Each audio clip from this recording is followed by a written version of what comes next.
verset 1er.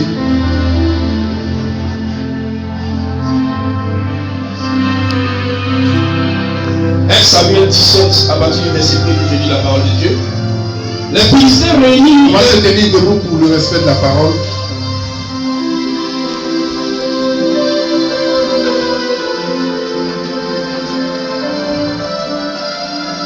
Je lis la parole de Dieu. Les Philistins réunirent leurs armées pour faire la guerre. Et ils se rassemblaient à Soko, qui appartient à Juda. Ils campaient entre Soko et Azekah et à Ephes Damim. Verset 2. Saül et les hommes d'Israël se rassemblèrent aussi. Ils campaient dans la vallée de Térébent et ils se mirent en ordre de bataille contre les Philistins. Les Philistins étaient vers la montagne d'un côté et Israël était vers la montagne de l'autre côté. La vallée les séparait. Un homme sortit alors du camp des Philistins et s'avança entre les deux armées. Il se nommait Goliath. Et il était de Gath. Et il avait une taille de 6 coudées et un épan. Sur sa tête était un casque d'airain. Et il portait une cuirasse à écailles du poids de 5000 cycles d'airain. Il avait aux jambes une armure d'airain et un javelot d'airain entre les épaules. Verset 7. Le poids de sa lance était comme une souple de tisserand. Et la lance pesait 600 cycles de fer. Celui qui portait son bouclier marchait devant lui.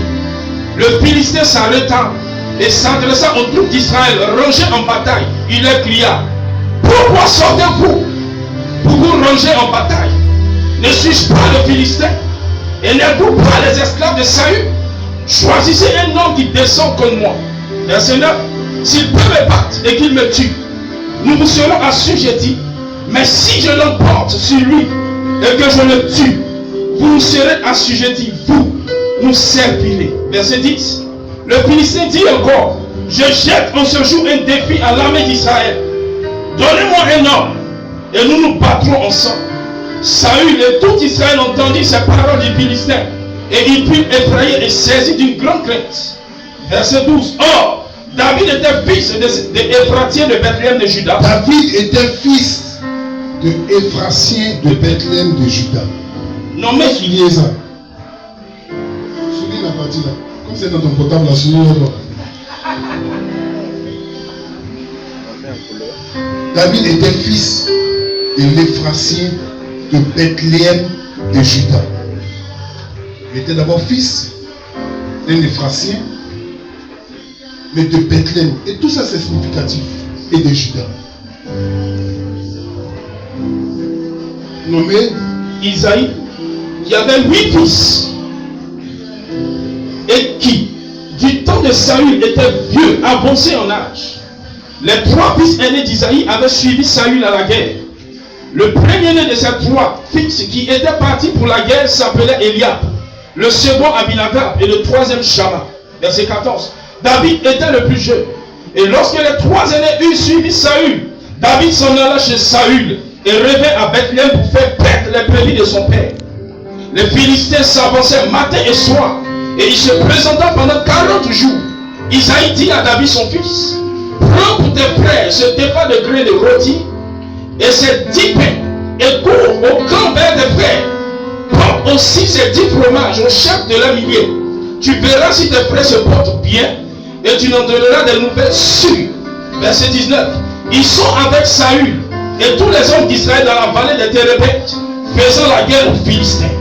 David se leva de bon matin, il laissa les brebis à un gardien, prit sa charge et partit comme Isaïe le lui avait ordonné. Lorsqu'il arriva au camp, l'armée était en marche pour se ranger en bataille et poussait des cris de guerre. Israël et les Philistins se formaient en bataille, armée contre armée. Verset 22. David remit les objets qu'il portait entre les mains du gardien des bagages et courut vers les rangs de l'armée. Aussitôt arrivé, il demanda à ses frères comment ils se portaient. Tandis qu'il parlait avec eux, voici le Philistin de Gath, nommé Goliath, s'avança entre les deux armées, hors des rangs des Philistins. Il tint les mêmes discours que précédemment et David les entendit. À la vue de cet homme, tous ceux d'Israël s'enfuirent devant lui et furent saisis d'une grande crainte. Verset 25. Chacun disait. On fait une longue lecture aujourd'hui. Ne pas lire ta Bible. Verset 25. Chacun disait, avez-vous avancé ce temps? C'est pour jeter à Israël un défi qui s'est avancé. Si quelqu'un le tue, le roi le comblera de richesses. Il lui donnera sa fille et il affranchira la maison de son père en Israël. David dit aux hommes qui se trouvaient près de lui, que fera-t-on à celui qui tuera ce Philistin et qui lui ôtera l'opprobre de dessus Israël? Qui est donc ce Philistin? C'est circoncis pour insulter l'armée de Dieu. Le peuple répétant les mêmes choses lui dit, c'est ainsi que l'on fera à celui qui le tuera. Eliab, son frère aîné, qui l'avait entendu parler à ses hommes, fut enflammé de colère contre David. Et il dit, pourquoi es-tu descendu? Et à qui as-tu laissé ce peu de brebis dans le désert? Je connais ton orgueil et la malice de ton cœur. C'est pour voir la bataille que tu es descendu. Verset 29. David répondit, qu'ai-je donc fait? Ne puis-je pas parler ainsi? Et il se détourna de lui pour s'adresser à un autre et fit les mêmes questions. Le peuple lui répondit comme la première fois. Lorsqu'on eut entendu les paroles prononcées par David, on les répéta devant Saül, qui le fit chercher. Verset 32. David dit à Saül, que personne ne se décourage à cause de ce Philistin. Ton serviteur ira se battre avec lui. Saül dit à David, tu ne peux pas aller te battre avec ce Philistin, car tu es un enfant et il est un homme de guerre dès sa jeunesse. David dit à Saül, ton serviteur faisait perdre la brebis de son père. Et quand le lion ou l'ours venait en enlever une du troupeau, je courais auprès de lui, je le frappais et j'arrachais la brebis de sa gueule. S'il se dressait contre moi, je le saisissais par la gorge, je le frappais et je le tuais. Verset 36. C'est ainsi que ton serviteur a terrassé le lion et l'ours, et il en sera du Philistin, de cet incirconcis contre l'un d'eux, car il a insulté l'armée du Dieu vivant. David dit encore, Éternel, l'Éternel qui m'a délivré de la griffe du lion et de la patte de l'ours, me délivrera aussi de la main de ce Philistin. Et Saül dit à David, pars, et que l'Éternel soit avec toi. Saül fit mettre ses vêtements à David. Il plaça sur sa tête des casques d'airain et le revêtit d'une cuirasse. David ceignit l'épée de Saül par-dessus ses brebis, ses habits, et voulut marcher, car il n'avait pas encore essayé. Mais il dit à Saül, je ne puis marcher avec cette armure. Je n'y suis pas accoutumé. Et il s'en débarrassa. Il prit en main son bâton, choisit dans le torrent 5 pierres polies, et il les mit dans sa gibecière de berger et dans sa poche. Puis sa fronte, à la main, il s'avança contre le Philistin. Verset 41. Le Philistin s'approcha peu à peu de David, et l'homme qui portait son bouclier marchait devant lui. Le Philistin regarda, et lorsqu'il aperçut David, il le méprisa, ne voyant en lui qu'un enfant blanc d'une belle figure. Le Philistin dit à David, suis-je un chien pour que tu viennes avec moi, tu viennes à moi avec des bâtons? Et après l'avoir maudit par Dieu, il ajouta, viens vers moi, je te donnerai ta chair aux oiseaux du ciel, aux bêtes des champs. David dit aux Philistins, tu marches contre moi avec l'épée, la lance et le javelot, et moi, je marche contre toi, au nom de l'Éternel des armées.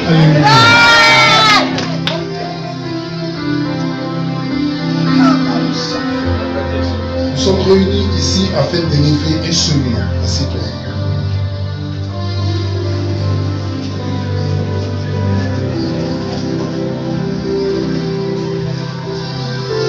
Nous sommes là ce matin afin de présenter un seul nom. Et c'est ce nom-là qui te permettra de progresser et de bouger. Je voudrais que tu sois tellement connecté à l'action de l'Esprit de Dieu que tu ne t'occupes même pas de ton voisin ou de ta voisine. Si tu avais l'habitude de bavarder quand tu venais, ne bavarde plus. Attache-toi à la parole qui va te faire grandir. Dis Amen. Qui va te faire progresser. Dis Amen. Qui va te faire découvrir. Dis Amen. Dans le livre des Psaumes, il est dit, j'ai choisi David mon serviteur et j'ai fait quoi? Je l'ai moins dit, huile sainte. La main de l'ennemi ne le surprendra pas. Amen. Ici, la Bible nous parle d'un jeune homme, David. David était fils d'un Éphrathien, un homme de Juda. Vous devez comprendre que Dieu, dans les tribus, a donné une prophétie sur Juda. En Genèse 49, vous comprendrez qu'il a dit que Juda, le cercle royal, ne s'éloignera pas de toi. Et Juda est comme un jeune lion. Et Juda a eu tellement de prophéties. Et tous ceux qui sortaient de Juda devaient refléter la prophétie que Dieu leur avait donnée. Enfants de Dieu, lorsque vous êtes quelque part, lorsque vous appartenez à une église, lorsque vous êtes attaché à un homme de Dieu par la grâce et l'onction qui est sur sa vie, vous ne pourrez bénéficier que ce qui a été prononcé sur l'église ou ce qui a été dit par prophétie sur la vie de l'homme de Dieu. Lorsque vous êtes avec quelqu'un et que ce qui domine la vie de la personne ne vous domine pas, cela veut dire que vous ne devez pas être avec la personne.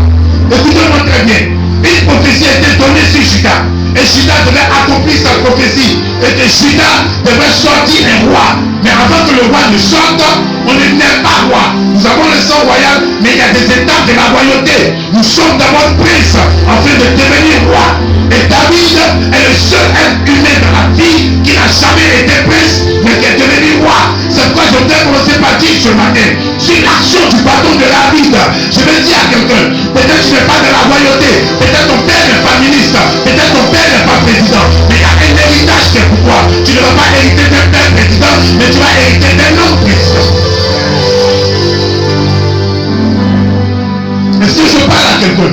Je suis en train de dire à quelqu'un, David n'était pas prince. L'état de la royauté passe par la principauté, mais il n'était pas prince, mais il a dit la royauté. Mais comment?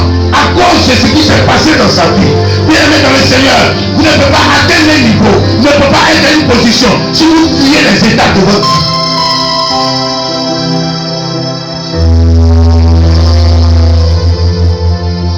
Les étapes de ta vie doivent être notées. Les étapes de ta vie sont une prophétie. Les étapes de ta vie sont un examen. C'est les étapes, ce sont les étapes de ta vie qui te permettent de comprendre là où tu vas et là où tu es quitté. Voici qui va se retrouver sur le champ de bataille. Mais qu'est-ce qui va se passer? Avant, Israël avait peur même de la terre promise que Dieu l'avait donnée. Dieu dit à Israël, voici je vous sors Canaan. La Bible déclare que Moïse dit à certaines personnes d'aller explorer Canaan. Et lorsqu'ils arrivent, il dit nous avons trouvé un nombre de chapitres, nous avons trouvé des personnes chiens, les fils d'Anak. Saïd avait une raison d'avoir peur d'entrer dans le combat parce que celui qui regardait l'histoire d'Israël disait que chaque fois que tu devais obtenir quelque chose, un chien était devant toi. Et tout le monde était dans l'effroi. Écoutez, quand Dieu veut faire quelque chose, c'est le contraire de la chose qui se présente d'abord. Le diable se précipite et Dieu vient ensuite. Mais la précipitation du diable n'est pas de Dieu. Parce que Dieu ne se presse pas pour faire ces choses. Tout ce qui est précipité ne vient pas de Dieu. C'est pourquoi je vais dire à quelqu'un, ce qui retarde dans ta vie, c'est que tu ne vois pas. C'est parce que la main de Dieu est derrière. Et après ce coup, la main de Dieu va dessiner ce qui s'est précipité dans ta vie. Afin que tu ne vois pas ce que tu avais dit.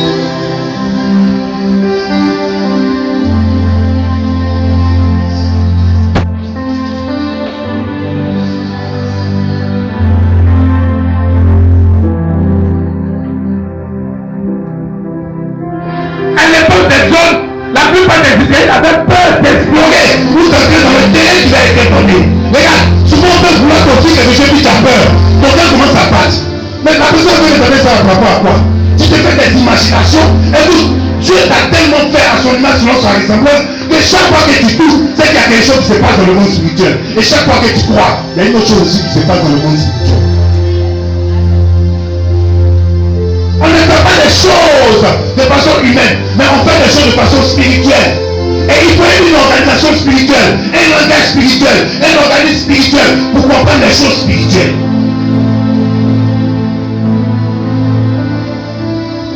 Quand tu doutes de quelque chose, quand quelqu'un veut t'offrir une chose, et que tu as peur autre chose. Amen. Amen, papa. Oui, tu es responsable de ta vie, donc tu as la possibilité de poser la question à la personne, pourquoi est-ce que tu veux me donner mon ami? Est-ce que ce n'est pas un piège? Écoute, Dieu ne donne jamais un territoire qui n'est pas occupé. Tout ce que Dieu te donne, il y a une guerre là-dessus. Tout ce que Dieu te donne, il y a quelqu'un d'autre qui veut l'avoir. La chose ne peut être dans ta main et quelqu'un d'autre va vouloir te l'arracher. Dans la vie, c'est que tu ne gagnes pas, tu ne prends pas. La vie n'est pas un cadeau, la vie est un combat.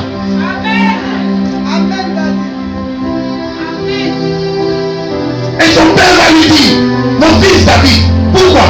Parce qu'Isaïe était un prophète.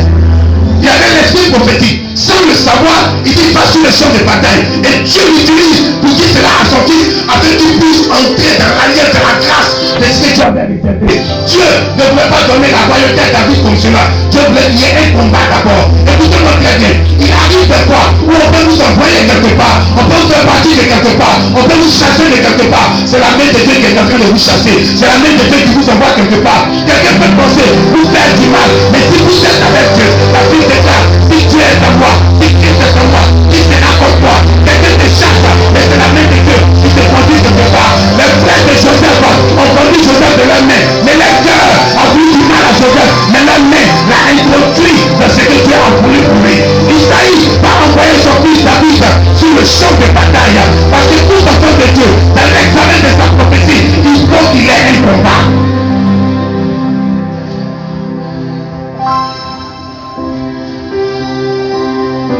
Il dit va sur le champ de bataille. Va voir si tes frères se passent comment. Mais pourquoi? Parce que prophétiquement, ils ne pouvaient pas se porter bien. Leur cœur avait mal.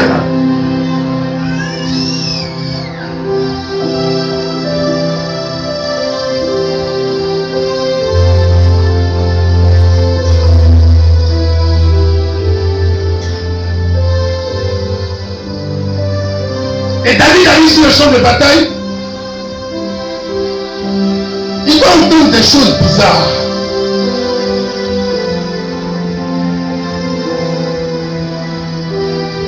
Bien aimé, là où il doit avoir ta bénédiction, il y a des choses bizarres que tu vas entendre. Quelqu'un n'a pas dit amen. Là où il doit avoir ta grâce, il y a le découragement que tu vas entendre. Là où il doit avoir ta grâce,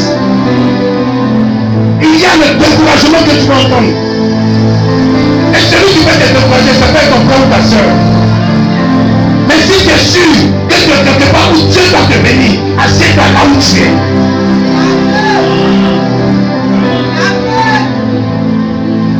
Quand il arrive, c'est son frère Eliab. Eliab va lui dire, qu'est-ce que tu es venu chercher ici? Je suis venu voir si je te porte bien. Mais en même temps, je suis venu élever le défi qui le voit comporter Israël. Écoute-moi très bien. Il y a des gens, à la première vue, ils sont comme promus de pouvoir faire quelque chose, mais ce n'est pas eux. Il faut que toi tu arrives afin de pouvoir faire ce que Dieu t'a dit. C'est vrai, ils ont avancé, ils ont avancé, mais ils ne peuvent pas te dépasser. C'est une expression de bataille. La seule chose qu'il faut que tu passes pas et que tu arrives, lorsque tu y arriveras, on saura que c'est de toi qu'il s'agit. C'est parce que tu n'as pas compris des décisions. La Bible nous enseigne à des résolutions répondant le succès. Celui qui est résolu, c'est celui qui évolue. Celui qui n'est pas résolu, il ne peut pas évoluer. Parce que la résolution te donne une évolution. Quand quelqu'un est résolu dans sa tête, il sait ce qu'il fait.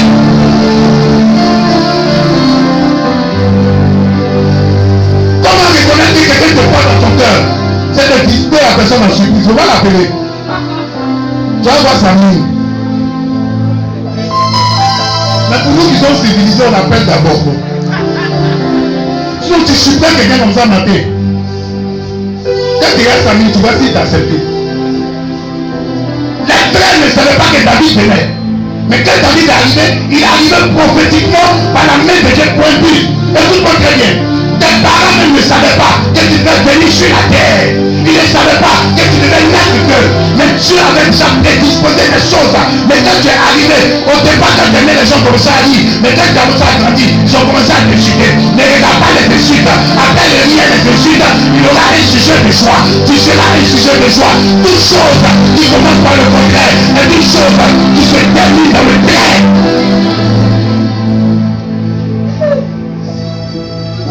Oui, on peut demander à une autre personne qu'on ne connaît pas, qu'est-ce que tu es venu faire dans mon affaire, qu'est-ce que tu es venu faire dans ma maison. Mais une personne qui est de bon sens, on ne lui pose pas la question. Parce que certainement, il y a une nouvelle qui doit nous donner. Enfant de Dieu, tu t'es confié à quelqu'un, tu as parlé à une autre personne, tu as parlé à quelqu'un à qui tu as cru, tu as eu confiance, mais la personne n'a pas fait les choses. C'est parce que ce n'est pas la personne qui devait faire.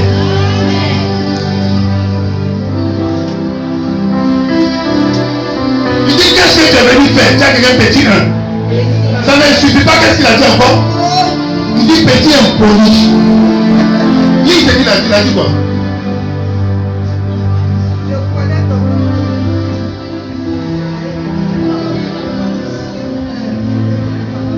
Il dit, pourquoi es-tu descendu?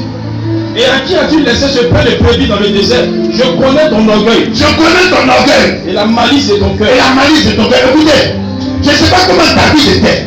Mais il arrive des fois où quand toi-même tu sais que une place où ta vie n'est pas ta place et que tu veux quitter les gens parce que tu es orgueilleux. Qu'il y a des discussions, il y a des contacts, il y a une façon de parler avec quelqu'un. Tu ne veux pas que la personne te parle comme ça, mais la personne veut toujours te parler comme ça. Quand tu commences à te dire non, je ne veux pas que tu me... Il dit tu es orgueilleux, hein? Tu te prends pour qui? Papa, tu as béni. Non, tu ne te prends pas pour qui? Tu te prends pour ce que Dieu a voulu que tu sois. Au fait, il y a quelque chose en toi que tu ne peux pas accepter. Ça a été le cas de Mardoché. Mardoché était juif. Mesdames et messieurs, lorsque vous êtes la race des juifs, lorsque vous appartenez à la classe d'Abia, et la 9e classe, c'est la classe de l'affranchissement, lorsque vous êtes de Mardoché, personne ne peut faire les choses contre votre volonté. Mardoché s'est retrouvé dans la cour du roi. Mardoché n'était pas dans le palais du roi, il était à la porte. Mais la Bible déclare, un homme s'appelait Aman. Mais lorsqu'il voyait Mardoché, tout ce qu'il voulait, tout ce qu'il avait, ça ne lui suffisait pas. Il voulait simplement que Mardoché se prosterne devant lui. Il y a des gens comme ça dans la vie. Quand vous les voyez, vous les donnez du respect. Vous êtes prêts pour eux, mais ça ne les suffit pas. Ils ont tout ce qu'ils veulent, mais c'est ton petit là qui les jalouse. Tu es dans cette société-là, tu es secrétaire. Il y a des choses que tu ne comprends pas. Mais quand tu arrives, la patronne est en train de te jalouser. Le patron est en train de te jalouser. C'est eux on connaît leur nom. Mais quand tu vas dans le groupe, c'est ton nom qu'on va connaître. Enfant de Dieu, je suis en train de dire à quelqu'un, la première étape du patron de ta vie, c'est que lorsque tu arrives sur le terrain de la concurrence, les gens commencent à trembler, les gens commencent à se poser des questions. Tu n'as pas fait un coup public, tu n'as pas fait un coup pastoral. Mais quand tu commences à parler, on dit que tu es pasteur de quoi, tu es professeur sur le quoi, tu es évangile sur le quoi. Quand tu dis des choses, ils ne paient pas. Mais quand ça arrive, ils viennent vers toi. Et donc on va te poser des questions.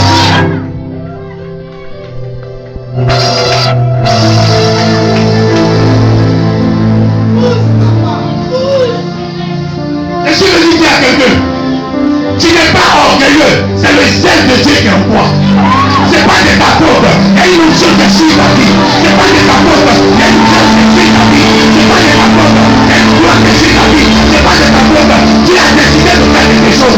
S'ils veulent, ils ne veulent pas. Dans la vie, il y a deux catégories de personnes. Il y a ceux de qui on parle et il y a ceux qui parlent des autres. Quand tu parles des autres, tu es le docteur publicitaire. Quand on parle de toi, c'est que tu es le champion. Tu n'es pas n'importe qui, tu es le héros. Alléluia.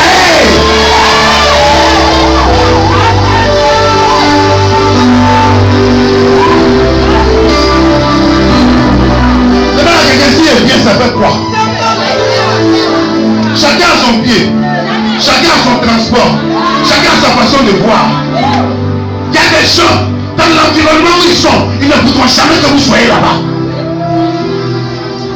Il y a quelqu'un qui crée ton environnement. Il ne va jamais partager son travail avec toi. Tu vas même créer ton travail.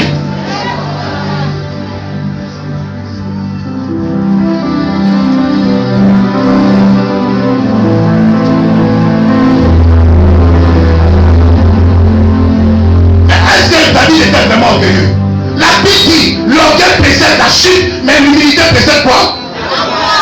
Quand on regarde la fin de la vie de David, savait qu'il n'était pas orgueilleux, mais ils ont mis l'orgueil sur vous. Écoute-moi très bien. En ce jour de bénédiction, malédiction, toute parole de malédiction, tout propos que les gens veulent mettre sur toi, afin de t'accuser, afin de mal te présenter, je détruis ces paroles, je prie ces paroles, au nom de Jésus. Tout corbillage qu'on fait sur toi, qui fait que ceux qui t'aiment ne t'aiment plus, tout ce qu'on dit de toi, qui fait que ce n'est pas de toi, mais Dieu a mis quelque chose en toi, il y a un corps qui doit t'aider, il y a une femme qui doit t'aider, il y a un homme qui doit t'aider, mais ils sont passés par derrière, et ils ont dit tu es orgueilleuse, tu ne respectes pas les gens, tu ne fais pas ce que tu fais. En partie d'aujourd'hui, je parle à l'esprit des personnes qui sont disposées ici, connectées à l'esprit de vos oncles, à l'esprit de vos tantes, à l'esprit de vos pères. Ton papa veut te rejeter, parce qu'on a mal parlé de toi, ta maman veut te rejeter, parce qu'on a mal parlé de toi. Je déclare, par l'autorité de mon père, le Saint-Esprit, je joue la maison, Dieu renouvelle son esprit, Dieu renouvelle sa mémoire, et il va t'appeler. Si je suis réellement prophète,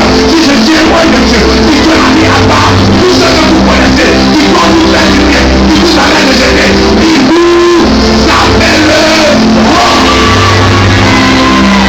C'est que Dieu m'appelle, c'est que Dieu m'appelle, c'est que Dieu mon téléphone sonne, c'est que Dieu mon téléphone sonne.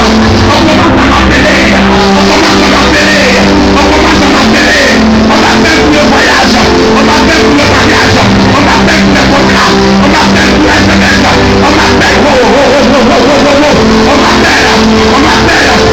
pour les États-Unis, on m'appelle pour Londres, on m'appelle, quelqu'un Dieu m'appelle, quelqu'un Dieu m'appelle, quelqu'un Dieu m'appelle, quelqu'un Dieu m'appelle, quelqu'un dans le champ de ta vision, le lieu où tu veux qu'on t'appelle, peut-être tu veux qu'on t'appelle en Italie, peut-être tu veux qu'on t'appelle en France, peut-être tu veux qu'on t'appelle aux États-Unis. Oh, t'appelle.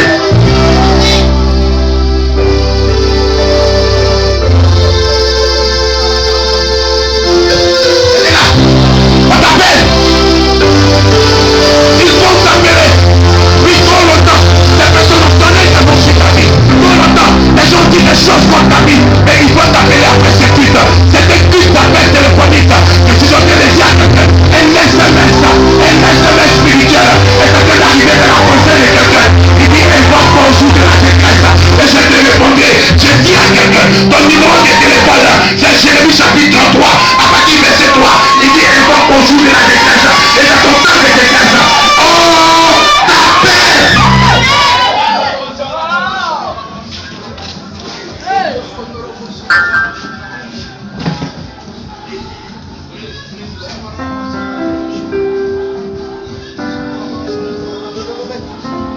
Il faut t'appeler.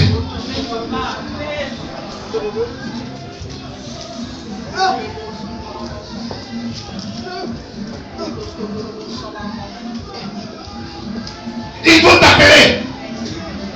Quelqu'un a perdu son travail. Quelqu'un a perdu le lieu, la position où il est. Et puis c'était comme une honte qu'ils ont mis sur toi. Et puis maintenant on fait des descendre. Je vais te dire, ils vont t'appeler. Je dis, ils vont t'appeler. Ils vont t'appeler, ils vont te repositionner dans ton premier état. Je dis, ils vont t'appeler, ils vont te donner le siège qui te faut. Je dis, ils vont t'appeler. C'est pourquoi j'ai un de mes cousins de la Bible qui s'appelle Jephthé. Jephthé était mon cousin.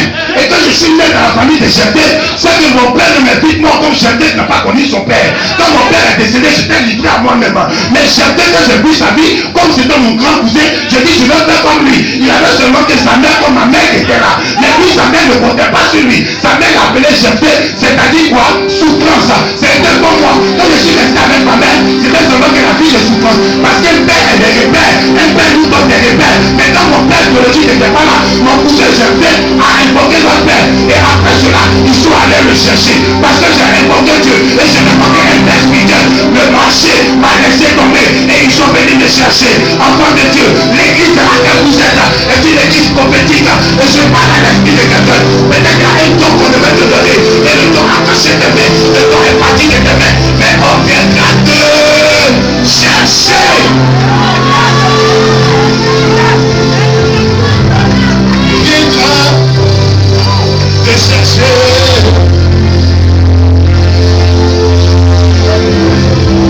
On viendra te chercher.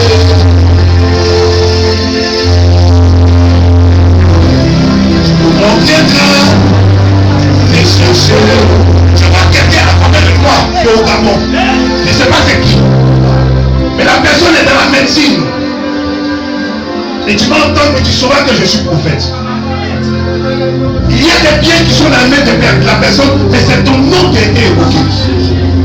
L'esprit est soumis au prophète. Cette personne est au Gabon. Et cette personne est dans la médecine. Mais cette personne amène un matériel de confiance pour te confier. Ainsi soit-il. Et si je suis vraiment serviteur de Dieu, que Dieu accorde cette prophétie dans les temps qui arrivent.